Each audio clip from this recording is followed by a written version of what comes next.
VK news, राष्ट्र के नाम। सबसे पहले तो महाराष्ट्र में जो नगर पंचायत और जिला पंचायत के चुनाव हुए, उसमें फिर एक बार जनता ने बीजेपी को ही नंबर 1 की पार्टी बनाया और सबसे ज्यादा बीजेपी के लोग चुनकर आए। और 2017 में जब हमारी सरकार थी, उस समय से भी हमारे 65 लोग ये ज्यादा चुनकर आए। इसका सीधा मतलब है महाराष्ट्र की जनता का विश्वास भारतीय जनता पार्टी पर है, हमारे प्रधानमंत्री नरेंद्र मोदी जी पर है, और वो विश्वास लगातार बढ़ता जा रहा है।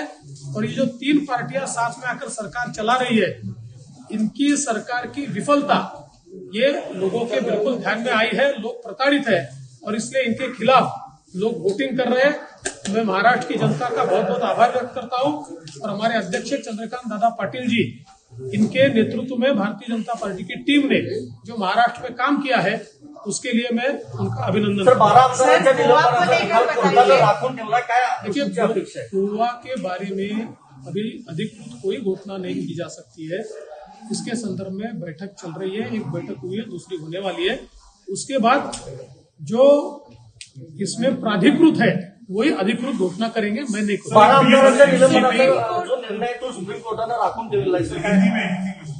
देखिए, जो 12 MLAs का निर्णय सुप्रीम कोर्ट ने अभी रिजर्व किया है, जिस प्रकार से सुप्रीम कोर्ट में इसकी कार्रवाई चल रही थी, उसके आधार पर मुझे बहुत ज्यादा अपेक्षा है कि सुप्रीम कोर्ट हमारे 12 MLAs को रिस्टोर करने के ही आदेश देंगे।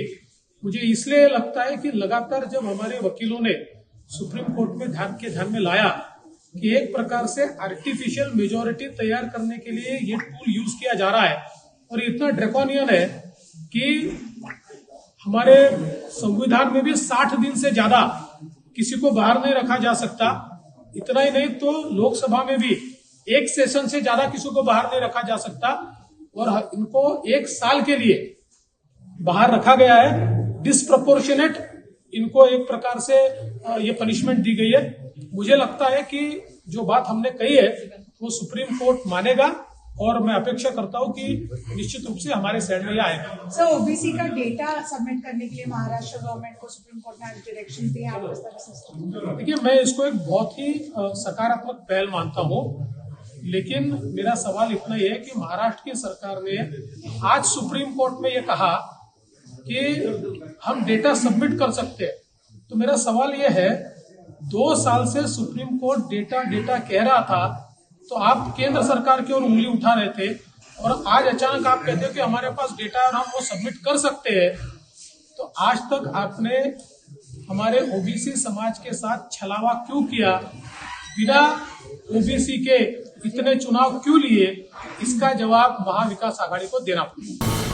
ये है ड्रीम मीडिया नेटवर्क